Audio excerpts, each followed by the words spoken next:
Évangile selon Luc, chapitre 17. Jésus dit à ses disciples, « Il est impossible qu'il n'arrive pas de scandale, mais malheur à celui par qui ils arrivent. Il vaudrait mieux pour lui qu'on mît à son cou une pierre de moulin et qu'on le jetât dans la mer, que s'il scandalisait un de ses petits. Prenez garde à vous-même. Si ton frère a péché, reprends-le. Et s'il se repent, pardonne-lui. Et s'il a péché contre toi 7 fois dans un jour, et que 7 fois il revienne à toi en disant « Je me repens », tu lui pardonneras. » Les apôtres dirent au Seigneur, « Augmente-nous la foi. » Et le Seigneur dit, « Si vous aviez de la foi comme un grain de sénévé, vous diriez à ce sycomore, « Déracine-toi et plante-toi dans la mer », et il vous obéirait. Qui de vous, ayant un serviteur qui laboure ou paie les troupeaux, lui dira quand il revient des champs, « Approche-toi vite et mets-toi à table » Ne lui dira-t-il pas au contraire, « Prépare-moi à souper, ceins-toi et me sers, jusqu'à ce que j'aie mangé et bu, après cela, toi tu mangeras et tu boiras » Doit-il de la reconnaissance à ce serviteur parce qu'il a fait ce qui lui était ordonné? Vous de même, quand vous avez fait tout ce qui vous a été ordonné, dites, « Nous sommes des serviteurs inutiles, nous avons fait ce que nous devions faire. »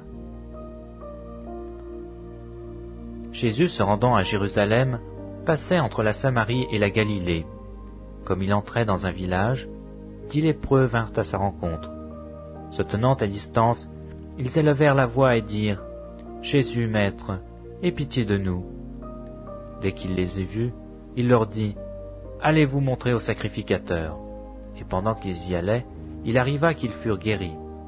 L'un d'eux, se voyant guéri, revint sur ses pas, glorifiant Dieu à haute voix.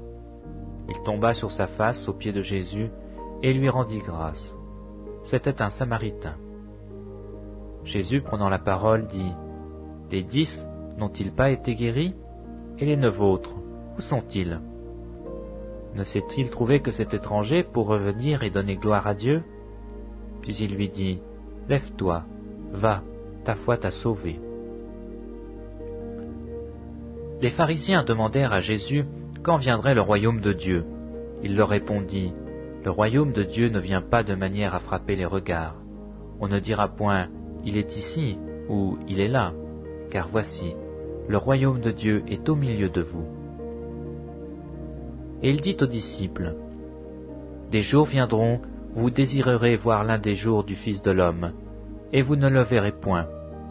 On vous dira, il est ici, il est là. N'y allez pas, ne courez pas après. Car comme l'éclair resplendit et brille d'une extrémité du ciel à l'autre, ainsi sera le Fils de l'homme en son jour. Mais il faut auparavant qu'il souffre beaucoup, et qu'il soit rejeté par cette génération. Ce qui arriva du temps de Noé arrivera de même au jour du Fils de l'homme. Les gens mangeaient, buvaient, se mariaient et mariaient leurs enfants, jusqu'au jour où Noé entra dans l'arche. Le déluge vint et les fit tous périr. Ce qui arriva du temps de Lot arrivera pareillement. Les hommes mangeaient, buvaient, achetaient, vendaient, plantaient, bâtissaient. Mais le jour où Lot sortit de Sodome, une pluie de feu et de soufre tomba du ciel, et les fit tous périr. Il en sera de même le jour où le Fils de l'homme paraîtra.